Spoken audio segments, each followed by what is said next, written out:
یہ قرآنی واقعے کو سنتے ہیں۔ ماجرا کچھ یوں تھا کہ حضرت عیسیٰ علیہ السلام کو جب آسمانوں پر اٹھا لیا گیا تو عیسائیوں کا حال بے حد خراب اور ابتر ہو گیا۔ لوگ بت پرستی کرنے لگے، دوسروں کو بھی بت پرستی پر مجبور کرنے لگے۔ خصوصاً ان کا ایک بادشاہ دقیانوس تھا، وہ بڑا ظالم تھا، اور وہ شخص جو بھی اس طرح جھوٹے خداؤں کو ماننے سے انکار کرتا وہ اسے قتل کر دیا کرتا۔ اصحاب کہف یہ شہر افسوس کے شرفاء تھے۔ کہف کہتے ہیں غار کو، اور یہ غار میں گئے اس لیے اصحاب کہف کہلائے۔ شہر افسوس کے شریف لوگ تھے اور بادشاہ کے معزز درباری بھی تھے، مگر یہ لوگ صاحب ایمان تھے، اللہ کے سوا کسی اور کی عبادت نہیں کرتے تھے۔ دقیانوس کے ظلم و جبر سے پریشان ہو کر یہ لوگ اپنا ایمان بچانے کے لیے اس کے دربار سے بھاگ نکلے اور قریب یہ غار میں جا کر انہوں نے پناہ لے لی، اور پناہ گزین ہوئے تھک گئے تو سو گئے۔ اب کیا ہوا؟ کتنا سوئے؟ یہ لوگ 300 برس سے زیادہ عرصے تک سوتے رہے۔ اللہ کی شان دیکھیں کہ 300 برس سے زیادہ عرصے تک انہیں نیند آ گئی۔ اب دقیانوس نے جب ان لوگوں کو نہ پایا تو تلاش کرنے کا حکم دیا، تو کسی نے بتایا کہ وہ فلاں غار میں جا کر چھپ گئے ہیں۔ بادشاہ کو بڑا غصہ آیا اور بادشاہ نے حکم دیا کہ ان کو باہر نکالنے کے بجائے اس پہاڑ کے جو منہ ہے، پہاڑ کا جو دہانہ ہے، اسی پر دیوار بنا دی جائے تاکہ یہ اندر ہی مر جائے، یہی پہاڑ ان کی قبر بن جائے۔ اب جس کو دیوار بنانے کا حکم دیا تھا وہ خدا ترس آدمی تھا، نرم دل آدمی تھا، اور وہ بھی صاحب ایمان تھا۔ اس نے کیا کیا کہ اصحاب کہف کے نام لکھے اور ان کی تعداد اور ان کا پورا واقعہ لکھ کر اس جو دیوار بنا رہے تھے اس دیوار کے اندر اس کی جڑ میں وہ تختی بھی رکھ دی، اور ایسی ایک تختی شاہی خزانے میں بھی رکھ دی۔ اب کیا ہوا؟ کچھ دنوں کے بعد دقیانوس بادشاہ کا تو انتقال ہو گیا، سلطنتیں بدلتی رہیں، اور یہاں تک کہ ایک نیک دل اور انصاف پرور بادشاہ جس کا نام تھا بیدروس، وہ تخت نشین ہو گیا۔ اس نے 68 سال تک بہت ہی شان و شوکت کے ساتھ حکومت کی۔ اس کے دور میں، بیدروس بادشاہ کے دور میں، ایک عجیب سا فرقہ شروع ہوا، اور اس فرقے کے لوگوں نے یہ اعتراض کرنا شروع کیا کہ مرنے کے بعد کیسے لوگ اٹھائے جائیں گے اور قیامت کیسے طاری ہوگی۔ اس کا انکار کرنے لگے کہ یہ ممکن نہیں ہے کہ مرنے کے بعد پھر زندہ بھی کیا جائے گا اور قیامت بھی آئے گی۔ بادشاہ ان لوگوں کا حال دیکھ کر بہت غمگین ہوا، اور وہ تنہائی میں ایک مکان کے اندر بند ہو کر اللہ کی بارگاہ میں دعا کرنے لگا کہ مولا کریم مجھے اپنی قدرت کا ایک ایسا نظارہ دکھا دے، اپنی قدرت کی کوئی ایسی نشانی ظاہر کر دے تاکہ لوگ مرنے کے بعد دوبارہ اٹھنے اور قیامت کے طاری ہونے کا اقرار کر لیں، مان جائیں، یقین ہو جائے انہیں۔ اب بادشاہ کی یہ دعا کیسے مقبول ہوئی؟ دیکھیے اللہ کی شان کہ ایک چرواہا تھا بکریوں کو چرانے والا، وہ بکریوں کو چراتے چراتے اسی غار کے دہانے پر پہنچ گیا، اور یہ اب 300 سال سے زیادہ کا عرصہ ہو چکا تھا۔ اس چرواہا نے کیا کیا کہ اس دیوار کو توڑ دیا جو غار کا منہ پر بنی ہوئی تھی۔ جیسے ہی دیوار ٹوٹی تو ایسی ہیبت طاری ہوئی کہ وہاں جتنے لوگ تھے سب بھاگ گئے، اور اللہ کی شان دیکھیں کہ اب ان پر جو نیند طاری تھی اصحاب کہف پر، ان کی آنکھ کھلی، وہ سمجھے کہ ہم نارمل نیند کر کے اٹھے ہیں، وضو کیا، انہوں نے نماز ادا کی۔ اب فیل ہوا کہ بھوک لگی ہے، تو کسی ایک ساتھی کو کہا کہ اس کا نام یملیخا تھا کہ بازار جاؤ اور کچھ کھانا لے کر آ جاؤ، اور ذرا یہ بھی معلوم کرو کہ دقیانوس کے بادشاہ کے اب کیا ارادے ہیں، ہمارے بارے میں اس نے کیا پلان بنایا ہے۔ یملیخا غار سے باہر نکلے اور باہر نکل کر حیران ہو گئے کہ ہر طرف اسلام کا چرچا ہے، ماحول چینج ہے، اور وہ ظلم و ستم کی فضا نہیں ہے۔ بڑا حیران کہ یہ اتنا اچانک یہ کیسے سب کچھ ہو گیا۔ یہاں تو اسلام کا نام لینا جرم تھا، اور یہاں گلی گلی میں لوگ کلمہ پڑھ رہے ہیں اور اسلام کی باتیں ہو رہی ہیں۔ بہرحال وہ ایک نان بائی کی دکان پر گیا، ایک تندور پر گیا اور جا کر روٹی خریدنے کی کوشش کی، تو اس کے پاس جو پیسے تھے یملیخا کے پاس، یہ 300 سال پرانے پیسے تھے، دقیانوس بادشاہ کے دور کے پیسے تھے۔ جیسی اس نے وہ سکہ دیا اس دکاندار کو، اس نان بائی کو، روٹی بنانے والے کو، تو وہ حیران ہو گیا کہ لگتا ہے اس بندے کو کہیں سے کوئی خزانہ ملا ہے جو اتنی پرانی کرنسی لے کر آیا ہے۔ تو اس نے فوراً، دکاندار نے حکام کو بلایا، سپاہیوں کو بلایا، اور اس شخص کو حکام کے حوالے کر دی۔ اب اس نے حکام کے حوالے جب یملیخا کو کیا تو حکام نے، یعنی پولیس والوں نے اسے پکڑ لیا اور کہا پہلے یہ بتاؤ تمہیں خزانہ کہاں سے ملا ہے۔ اس نے کہا مجھے تو کوئی خزانہ نہیں ملا. تو کہا یہ پیسے کہاں سے آئے تمہارے پاس؟ یہ تو صدیوں پرانے پیسے ہیں، اس کا تو چال چلن ختم ہو چکا ہے.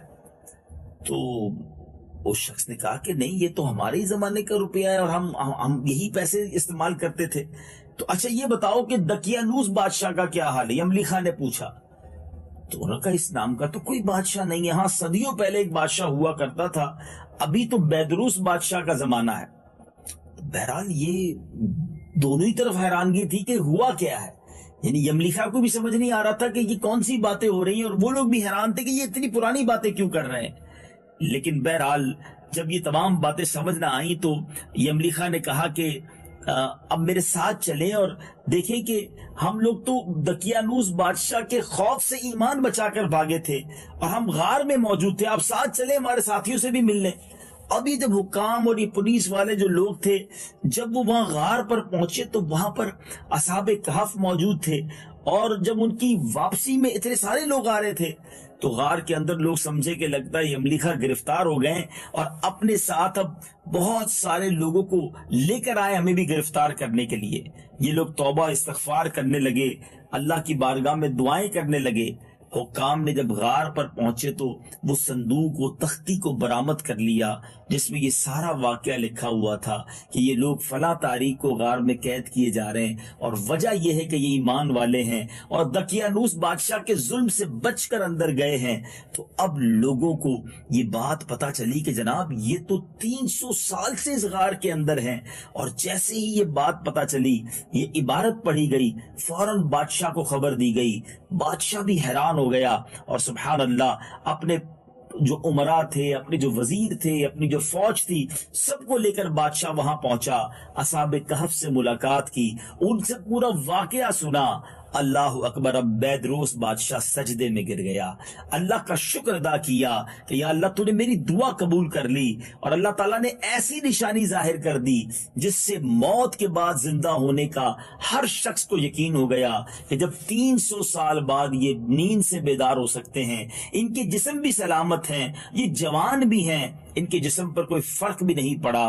اللہ اکبر. اب جناب اصحاب کہف کو لوگ دعائیں دینے لگے. بادشاہ نے بہت زیادہ خوشی کا اظہار کیا. اب جب بادشاہ نے جب ان کو شہر میں آنے کی دعوت دی تو انہوں نے کہا نہیں، ہم اللہ کے سپرد آپ کی بادشاہت اور آپ کے ملک کو کرتے ہیں، اور خود دعائیں کر کر سلام کر کر غار کے اندر چلے گئے اور پھر دوبارہ آرام کرنے لگے. اور اللہ تعالیٰ نے ان لوگوں کو اسی نیند کے عالم میں وفات دے دی.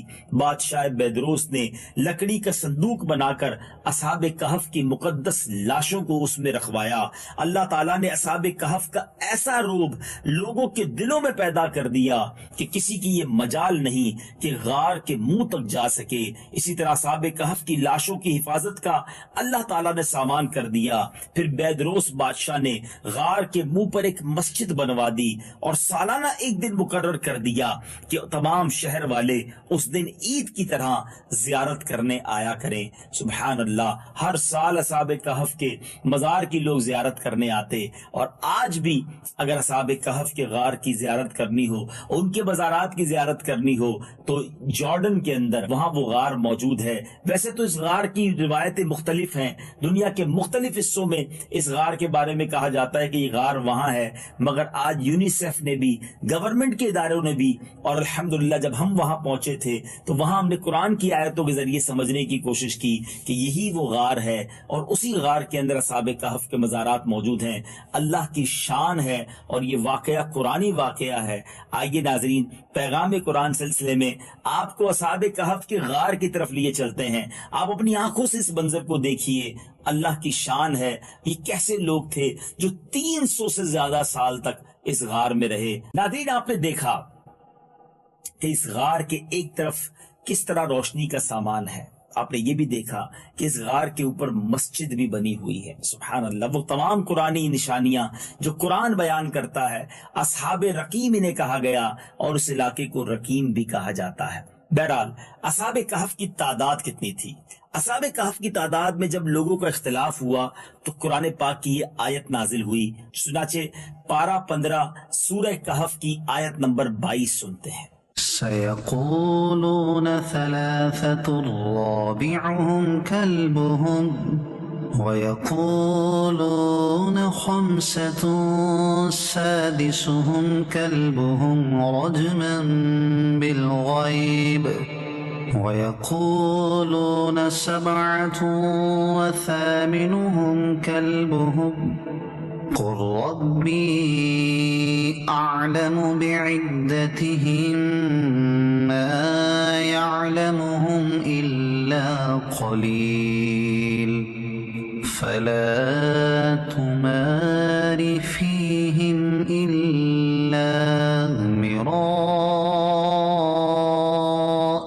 ظَاهِرًا وَلَا تَسْتَفْتِ فِيهِمْ مِنْهُمْ أَحَدًا۔ اب کہیں گے کہ وہ 3 ہیں، چوتھا ان کا کتا، اور کچھ کہیں گے 5 ہیں، چھٹا ان کا کتا، بے دیکھے الاؤ تکا، یعنی بے تکی بات، اور کچھ کہیں گے 7 ہیں اور 8واں ان کا کتا۔ تم فرماؤ میرا رب ان کی گنتی خوب جانتا ہے، انہیں نہیں جانتے مگر تھوڑے، تو ان کے بارے میں بحث نہ کرو مگر اتنی ہی بحث جو ظاہر ہو چکی، اور ان کے بارے میں کسی کتابی سے کچھ نہ پوچھو۔ حضرت عبداللہ بن عباس رضی اللہ تعالیٰ عنہما نے فرمایا کہ میں انہی کم لوگوں میں سے ہوں جو اصحاب کہف کی تعداد کو جانتے ہیں۔ پھر آپ نے فرمایا کہ اصحاب کہف کی تعداد 7 ہے اور 8واں ان کا کتا ہے۔ اللہ اکبر۔ قرآن مجید فرقان حمید میں اصحاب کہف کا حال کس طرح بیان ہوا، چنانچہ سورہ کہف پارہ نمبر 15 کی آیت نمبر 9 تا 13 کی تلاوت سنیے، اس کا ترجمہ سنیے اور اپنے ایمان کو تازہ کیجیے۔ تمہیں معلوم ہوا کہ پہاڑ کی کھو اور جنگل کے کنارے والے ہماری ایک عجیب نشانی تھے۔ جب ان جوانوں نے غار میں پناہ لی پھر بولے، اے ہمارے رب ہمیں اپنے پاس سے رحمت دے اور ہمارے کام میں ہمارے لیے راہ یابی یعنی راہ پانے کے سامان کر۔ تو ہم نے اس غار میں ان کے کانوں پر گنتی کے کئی برس تھپکا، پھر ہم نے انہیں جگایا کہ دیکھیں 2 گروہوں میں کون ان کے ٹھہرنے کی مدت زیادہ ٹھیک بتاتا ہے۔ ہم ان کا ٹھیک ٹھیک حال تمہیں سنائیں۔ وہ کچھ جوان تھے کہ اپنے رب پر ایمان لائے اور ہم نے ان کو ہدایت بڑھائی۔ ناظرین اب سنتے ہیں کہ اصحاب کہف کے نام کیا تھے۔ نام اس زمانے کے تھے اس لیے ہمیں آج لینا مشکل ہے، بہرحال جو کتابوں میں لکھا ہے، مکس ملینا، یملیخا، تونس، نینوس، ساریونس، زنوانس، فلسطیونس، یہ آخری چرواہے تھے جو راستے میں ساتھ ہو لیے تھے، اور ان لوگوں کے کتے کا نام کتمیر تھا۔ اللہ اکبر۔ اور اصحاب کہف کے ناموں کی تاثیر کتنی شاندار ہے۔ حضرت ابن عباس رضی اللہ تعالیٰ عنہ سے روایت ہے کہ اصحاب کہف کے ناموں کا تعویذ 9 کاموں کے لیے فائدہ مند ہے۔ نمبر 1، بھاگے ہوئے کو بلانے کے لیے اور دشمن سے بچ کر بھاگنے کے لیے۔ نمبر 2، آگ بجھانے کے لیے کپڑے پر لکھ کر آگ میں ڈال دیں۔ نمبر 3، بچوں کے رونے اور تیسرے دن آنے والے بخار کے لیے۔ نمبر 4، درد سر کے لیے دائیں بازو پر باندھیں۔ نمبر 5، ام الصبیان کے لیے گلے میں پہنائیں۔ نمبر 6، خشکی اور سمندر میں سفر میں محفوظ ہونے کے لیے۔ نمبر 7، مال کی حفاظت کے لیے۔ نمبر 8، عقل بڑھانے کے لیے، اور نمبر 9، گناہ گاروں کی نجات کے لیے۔ اللہ اکبر۔ ان کے ناموں کی برکت اتنی ہے، سبحان اللہ۔ اصحاب کہف اتنی مدت تک غار میں رہے مگر ہم 9 برس کو نہیں جانتے، تو پیارے آقا علیہ الصلوۃ والسلام نے فرمایا تم لوگ شمسی سال جوڑ رہے ہو، اور قرآن مجید نے قمری سال کے حساب سے مدت بیان کی ہے، اور شمسی سال کے ہر 100 برس میں 3 قمری سال بڑھ جاتے ہیں۔ سبحان اللہ۔ آج بھی اگر ہم دیکھیں تو ہر 32-33 سالوں بعد اسلامک ایئر اور جو ہمارا کیلنڈر ایئر ہے اس میں 1 سال کا فرق آ جاتا ہے، تو 100 سال میں 3 سال کا فرق اور 300 سال میں 9 سال کا فرق، یعنی گویا 309 قمری سالوں تک یہ سوتے رہے۔ یہ قرآن میں آیا۔ اب یہاں پر جو ہمیں سبق ملتا ہے، اس واقعے سے سیکھنے کو کیا ملتا ہے؟ یاد رہے مرنے کے بعد زندہ ہو کر اٹھنا حق ہے، اور اصحاب کہف کا واقعہ اس کی نشانی اور دلیل ہے۔ اور یہ قرآن مجید میں موجود ہے۔ نمبر 2، جو اپنے دین و ایمان کی حفاظت کے لیے اپنا وطن چھوڑ کر ہجرت کرتا ہے، اللہ تعالیٰ غیب سے اس کی حفاظت کا سامان فرماتا ہے، ایسی مدد کرتا ہے کہ عقل بھی حیران ہو جاتی ہے، سبحان اللہ۔ نمبر 3، اللہ والوں کے ناموں میں برکت اور نفع بخش تاثیر ہوتی ہے، سبحان اللہ، ان کے ناموں میں کتنی برکت ہے۔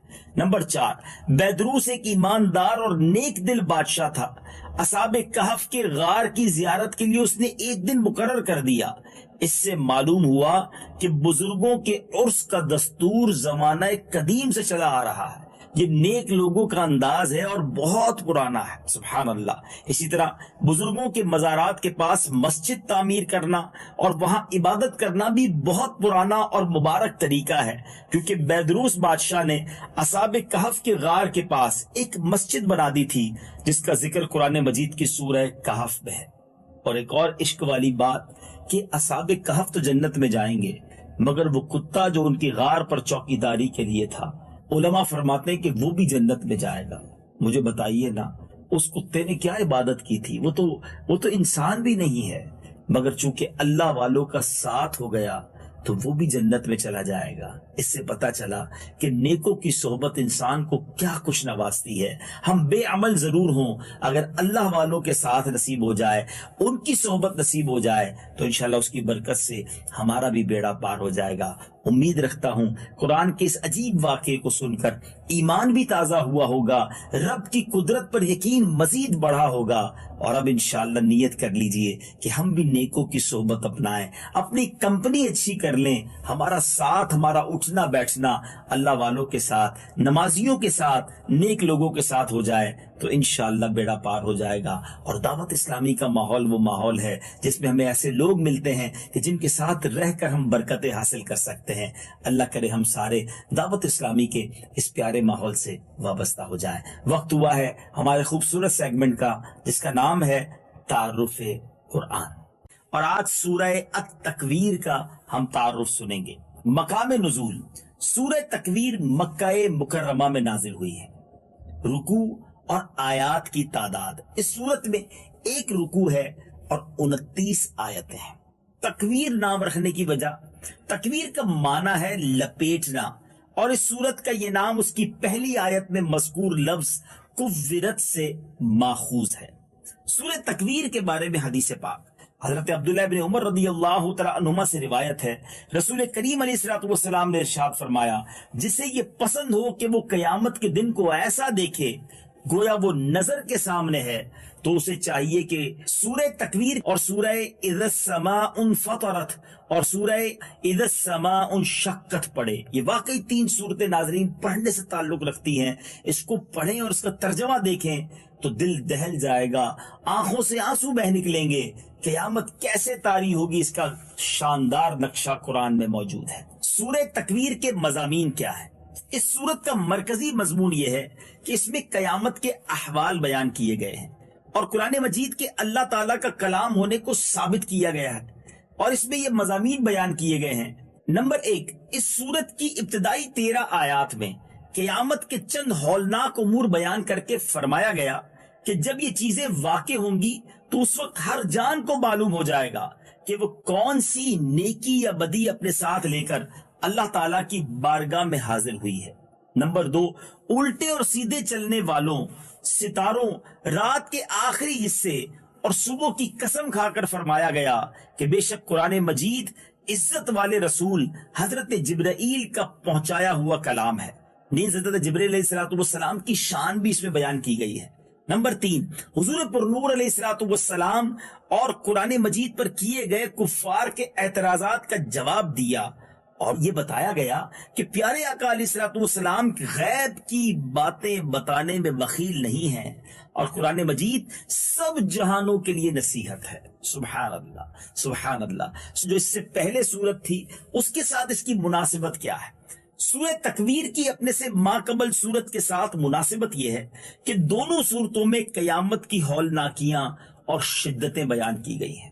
اللہ تعالیٰ مجھے اور آپ کو قیامت کی سختیوں سے محفوظ فرمائے، قیامت کی پیاس میں نبی پاک کے ہاتھوں جام کوثر عطا فرمائے، اور قیامت کی گرمی میں اپنے عرش کا سایہ نصیب فرمائے۔ مدنی چینل دیکھتے رہیے، اگلے سلسلے میں پیغام قرآن میں ایک اور واقعہ قرآن اور سبق لے کر حاضر ہوں گے۔ اللہ تعالیٰ مجھے اور آپ کو قرآن پاک پڑھنے، سمجھنے اور اس پر عمل کرنے کی توفیق عطا فرمائے۔